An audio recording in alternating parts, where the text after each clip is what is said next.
Hello dear students, so now we discuss the question number 3, exercise 4.4 chapter 4 simple equations class 7 mathematics. Okay, and the previous questions we already discussed in the previous video. और अगर आपको वो question चाहिए तो हमारे कुछ previous video हैं उनको आप देख लीजिए और अपना कंसेप्ट को क्लियर कर लीजिए। अभी हम क्वेश्चन नंबर 3 के जो है ये बर्ड्स प्रॉब्लम डिस्कस करने जा रहे हैं, ठीक। और मैं आपसे एक ही चीज कहूंगा कि आप वीडियोस को पूरा देखेंगे तो आपको ये चीज है कंसेप्ट अच्छे से समझ में आ जाएगा, और अगर आप वीडियो पूरा नहीं देखेंगे तो मैं गारंटी नहीं ले सकता। इसीलिए आप पूरा वीडियोस देख लीजिए और आप कंसेप्ट को एक बार में समझ जाइए। बहुत आसानी से एक्सप्लेन करूंगा मैं, आराम से आपको समझ में आ जाएगा। चलिए अब क्वेश्चन को हम समझते हैं। तो इरफान सेज दैट, इरफान बोलता है he has 7 marbles more than 5 times the Parmit has, यानी कि इरफान के पास मार्बल कितना है, he has 7 marbles more. 7 marbles more का मतलब होता है ज्यादा है, than 5 times Parmit has. 5 times का मतलब जितना परमित के पास है उससे 5 गुना करो और 7 ज्यादा है, ठीक। तो इसका मतलब ये हो गया, देखो इरफान है ना, इरफान्स मार्बल, समझ गए, शॉर्ट फॉर्म यूज कर रहा हूं। इरफान्स मार्बल, कितना मार्बल है उसके पास, 7 मार्बल मोर। मोर का मतलब होता है 7, हमने ये प्लस में ले लिया, कितना 5 टाइम्स। तो 5 टाइम्स का मतलब मल्टीप्लाई परमित मार्बल्स, परमित के पास जितने मार्बल हैं उसका 5 टाइम्स किया हमने, है ना, और उसने 7 को प्लस कर दिया। तो ये किसके पास आ गए, इरफान के पास जितने मार्बल है उतने। और एक्चुअल में इरफान के पास कितने हैं, 37। इसके पास 37 मार्बल्स है, यानी कि इरफान मार्बल्स कितना है, 37। How many marbles does Parmit है, तो परमित के पास कितने हैं, यानी कि इसके पास कितने मार्बल हैं वो हमें बताना है। समझ में आ गया। तो हम क्या करते हैं, वो सपोज कर लेते हैं, जो बताना है वही सपोज कर लेंगे। तो let the number of marbles Parmit है बी एक्स। परमित के पास कितने मार्बल है, एक्स। अब इसी को हम इक्वेशन फॉर्म में अरेंज कर देते हैं, ठीक है ना। So that is Irfan marbles, Irfan marbles is equal to 7 प्लस 5 इंटू परमित मार्बल्स। इरफान के पास मार्बल कितना है, 37। 7 प्लस 5 इंटू परमित के पास x। इस 7 को हम ट्रांसपोज कर देंगे इधर, तो क्या हो जाएगा 37, 7 इधर आने से माइनस हो गया, इज इक्वल टू 5x। मैं यहाँ पे ट्रांसपोज जो है वो लिखा नहीं हूं, क्योंकि बहुत सारे ऐसे क्वेश्चन किए हैं हम ट्रांसपोज मेथड से, तो बार बार हम नहीं लिखते, वो समझ में आपके आ गया होगा। यानी 7 हमारा राइट साइड में दिया है तो इसको हमने लेफ्ट साइड में ट्रांसफर किया है, या ट्रांसपोज किया है। तो इधर पॉजिटिव था तो इधर आके वो नेगेटिव हो जाएगा, इधर ये 5 इंटू एक्स यानी 5x बच जाएगा। 37 माइनस 7 ये बचेगा 30 इज इक्वल टू 5x। अब इसको चाहो तो आप ऐसा भी लिख सकते हो, 5x इज इक्वल टू 30। दोनों से कोई मतलब नहीं है, आंसर हमारा सेम ही आता है। ये हमारे लिए ज्यादा इजी पड़ता है इसलिए मैं ऐसा लिख दिया हूं। अब ये 5 मल्टीप्लाई में है तो डिवाइड में आ जाएगा, तो x is equal to 30 divided by 5। 5 1 जा 5, 5 6 जा 30। तो actually x is equal to कितना आ गया, 6 आ गया। पूछ क्या रहे हैं, how many marbles does Parmit है, परमित के पास कितना मार्बल है, कितना है परमित के पास, x सपोज किए तो x का वैल्यू आ गया। तो यहाँ लिख दो देयरफॉर, है ना, द मार्बल्स, ये the number of marbles, number of marbles Parmit has कितना है, 6 मार्बल है परमित के पास। तो आसानी से आपको समझ में आ जाएगा, बहुत इजी इक्वेशंस हैं। आप थोड़ा सा अगर ध्यान लगाएं तो easily understand. So this one is the second part. Lakshmi's father is 49 year old, लेकिन लक्ष्मी के फादर जो है वो 49 ईयर ओल्ड है। He is 4 year older than the 3 times of Lakshmi's age, और वो लक्ष्मी की एज का 3 टाइम्स लेंगे, उससे भी 4 ईयर ओल्डर है और 4 साल बड़े हैं। What is Lakshmi age, Lakshmi का एज कितना है ये हमें बताना है। तो यहाँ पे 2 लोग हैं, एक है कौन, ये है लक्ष्मी's फादर, ठीक है, ये लक्ष्मी फादर हो गए, और एक है हमारे पास लक्ष्मी इटसेल्फ, ठीक है ना। लक्ष्मी फादर और लक्ष्मी खुद है, दो लोग हैं हमारे पास, ठीक है। अभी इक्वल टू का साइन हम नहीं लगाते, फिर लगाएंगे। अब ये क्या बोल रहे हैं कि लक्ष्मी के फादर 49 ईयर ओल्डर है, यानी कि इनका एज कितना है 49 ईयर, ठीक है, लक्ष्मी फादर का एज।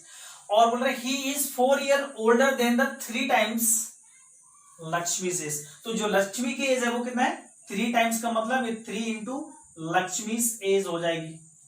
और कितने ओल्डर है 4 ईयर और ज्यादा, तो इसमें हमने 4 और प्लस कर दिया, तो ये दोनों का एज क्या हो जाएगा बराबर हो जाएगा, है ना। यानी कि जो लक्ष्मी का एज है, लक्ष्मी L.AGE लिखा हूं, L लक्ष्मी एज है, तो जितना लक्ष्मी से एज है उसका 3 टाइम्स की है, उससे भी 4 साल ज्यादा है, 4 ईयर ओल्डर और 4 साल बड़े हैं। किससे बड़े हैं 3 टाइम्स ऑफ लक्ष्मी से, 3 गुना है उससे भी। तो लक्ष्मी का एज कितना है तो वो हमें सपोज करना है, तो इसी को हमें सपोज कर लेंगे, सिंपल। तो let the Lakshmi's age be x, है ना, लक्ष्मी का एज कितना है x। अब अकॉर्डिंग टू क्वेश्चंस या दैट इज, है ना, तो क्या हो जाएगा Lakshmi's father, Lakshmi's father is equal to क्या हो जाएगा 3 into Lakshmi's age plus 4, equation हो जाएगा। लक्ष्मी's फादर का एज कितना है 49, 3 लक्ष्मी का एज कितना है x प्लस 4, तो 4 को ट्रांसफर कर देंगे इधर, तो क्या हो जाएगा 49 minus 4 is equal to 3x, ये बचेगा 45 इज इक्वल टू 3x। इसको हम चेंज करके लिख देते हैं, 3x इज इक्वल टू 45 हो गया, ठीक है ना, आपको आसानी पड़ जाएगी। 3 का हम डिवाइड आ जाएगा क्योंकि इधर मल्टीप्लाई में है, ये सारे कंसेप्ट हम आपको बहुत पहले बता चुके हैं, ठीक। 3 1 3, 3 15 45, so x is equal to कितना आ गया 15 आ गया। पूछ कह रहे हैं कि व्हाट इज लक्ष्मी एज, और लक्ष्मी एज क्या है x, तो x का वैल्यू तो 15 आ गया, तो लक्ष्मी की एज भी 15 हो जाएगी, तो लिख दो यहां therefore the Lakshmi's as 15 year, तो उसकी एज कितनी है 15 ईयर। तो इस तरीके से बहुत आसानी से क्वेश्चंस बन जाते हैं। So dear students, this is the last part of the question number 3, है ना। बहुत इजी क्वेश्चन है, देखने से बहुत बड़ा लग रहा है ना, इसलिए आप हो सकता है आप डर जाएं, लेकिन बहुत आराम से बन जाएगा, बहुत इजी क्वेश्चन है। एक एक वर्ड का मीनिंग समझना है, यानी वर्ड प्रॉब्लम्स में आपको हर वर्ड का मीनिंग पता होना चाहिए, और अगर मीनिंग आपको पता है तो आप वर्ड प्रॉब्लम को आसानी से सॉल्व कर सकते हैं। तो हम इस क्वेश्चन को समझते हैं। People of Sundargram planted trees in the village garden, इसका मतलब क्या हो गया कि सुंदरग्राम के जो लोग हैं अपने विलेज गार्डन में ट्री को प्लांट करना चाहते हैं, ठीक है। फिर बोल रहे हैं कि some of trees were fruit trees, तो उनमें कुछ फ्रूट ट्रीज है कुछ नॉन फ्रूट ट्रीज है, समझ गए, दोनों तरीके से ट्री जो है मिक्सअप जो है ना प्लांट कर रहे हैं। The number of non fruit trees were 2 more than the 3 times of number of fruit trees। यहां पे आपको समझना है कि जो फ्रूट ट्री नॉन फ्रूट है, नॉन फ्रूट ट्रीज है वो कितने हैं 2 more than, 2 ज्यादा है 3 times of number of fruit trees, यानी कि जितने फ्रूट ट्री हैं उसका 3 टाइम्स लो और उसमें भी 2 को ऐड कर दो, उतने हैं हमारे non fruit. What were the number of fruit trees, यानी हमें फ्रूट का ट्री जो है वो कितने हैं निकालना है। If the number of non-fruit trees planted was 77 और number of non-fruit tree कितने प्लांट कर गए 77, तो यानी कि देखो यहाँ पे ये हो गया non-fruit tree, ठीक है, ये हो गया non-fruit tree और ये हो गया fruit tree। तो ये बोल रहे हैं कि जो non-fruit tree है ये देखो was 77, ये है 77, समझ गए। और एक चीज और बोल रहे हैं कि number of non fruit trees 2 more than the 3 times of fruit trees, तो जितने फ्रूट ट्री हैं उसका 3 टाइम्स, ये फ्रूट ट्री हो गया इसका 3 टाइम्स और 2 more यानी कि ये, तो ये इसके बराबर हो जाएंगे। 3 times of fruit trees 2 more than, 2 more है ना ज्यादा कर दिए और 3 टाइम्स भी ले लिया, तो इन दोनों को मिलाने से हमारे पास कैसे आ रहा है, नॉन फ्रूट ट्रीज। इसी को लेकर हमें इक्वेशन बनाना है। तो हमें निकालना क्या है ना, what was the number of fruit trees. Fruit tree का मतलब ये हमें निकालना है, तो जो निकालना है वही हम x ले लेते हैं। So let the number of fruit trees be x। ठीक है, फ्रूट ट्रीज कितना हमने सपोज कर लिया, x कर लिया है। अब अकॉर्डिंग टू क्वेश्चन हम क्या कर देते हैं, है ना, तो क्या हो जाएगा, ये non fruit tree okay equals to 3 into, है ना, number of fruit tree, 3 into number of fruit tree plus 2। Non fruit trees कितने हैं, 77। 3 फ्रूट ट्रीज कितने हैं, x प्लस 2। 2 को इधर ट्रांसफर कर देंगे हम, क्योंकि ये तो वेरिएबल टर्म्स है, तो 2 इधर आ जाएगा। तो 77 माइनस 2 इज इक्वल टू, ये बचेगा 75 इज इक्वल टू 3x। हम एक्सचेंज करके लिख देते हैं जैसे हमने हर बार किया है, तो 3x is equal to 75। x निकालेंगे तो पता ही है आपको, सारे क्वेश्चन की तरह ये आ जाएगा, x इज इक्वल टू आ गया 25। आसानी से सॉल्व हो गया। तो हमें पूछा क्या कहता है कि फ्रूट ट्री कितने हैं, और फ्रूट ट्री क्या है हमारा x, और x का तो वैल्यू आ गया, तो लिख देते हैं देयरफॉर, है ना, the number of fruit trees was 25। कितने फ्रूट ट्री है, 25। ठीक है, इस तरीके से आसानी से क्वेश्चन हमारा बन जा रहा है। आप थोड़ा सा मेहनत करेंगे तो ये क्वेश्चन को आसानी से बना लेंगे।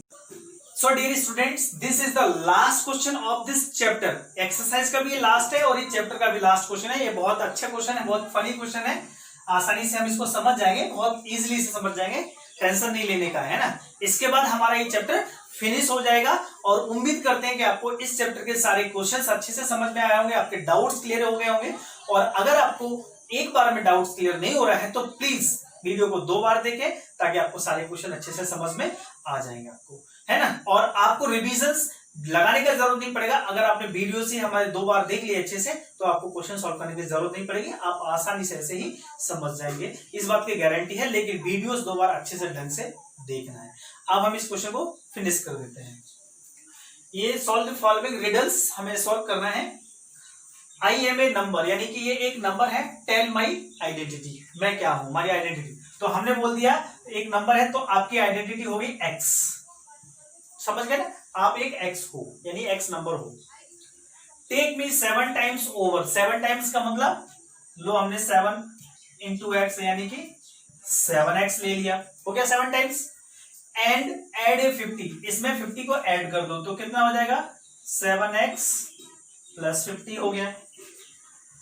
To reach a triple century still you still need 40, यानी कि आपको ट्रिपल सेंचुरी पहुंचने के लिए इसमें आपको कितना कम पड़ रहा है, कितना कम पड़ रहा है, स्टिल यू नीड 40, मतलब 40 कम पड़ रहा है, किससे, ट्रिपल सेंचुरी से। तो ट्रिपल सेंचुरी से 40 कम कर दिया, तो ये हमारे पास आ गया 7x plus 50 is equal to 260। इसको सॉल्व करके हम x का वैल्यू निकाल लेते हैं।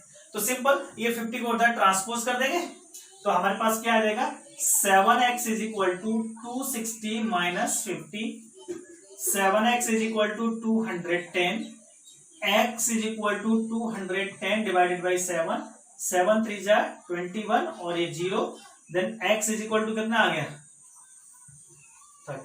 देख लीजिए आपका कहीं मिस्टेक तो नहीं है ना। स्टिल यू नीड 40 मतलब 300 में से 40 कम हो जाएगा तो 260 बचेगा, 260 50 का ट्रांसफर करेंगे तो 210 में 30 का, तो ये हमारे पास कितना आ जाएगा, 30 आ जाएगा। तो x का वैल्यू कितना आ गया, 30। तो यानी कि I am a number tell my identity, तो क्या आइडेंटिटी आ गया, 30, यानी कि आप क्या लिख सकते हैं, यू आर ए 30, है ना। देयरफॉर यू आर ए 30, आप जो है एक 30 नंबर हो। इस तरीके से ये क्वेश्चंस भी खत्म हो गया है। और अब मैं ये उम्मीद कर रहा हूं आपसे कि आपको सारी चीजें अच्छे से समझ में आ गई होंगी, हमारी टीचिंग्स आपको स्टाइल अच्छी लगी है तो आप ये वीडियोस को अपने दोस्तों को भी शेयर कीजिए, जिससे वो भी इस वीडियो को देख के अपनी स्टडीज को कंप्लीट कर सकें। Thank you very much.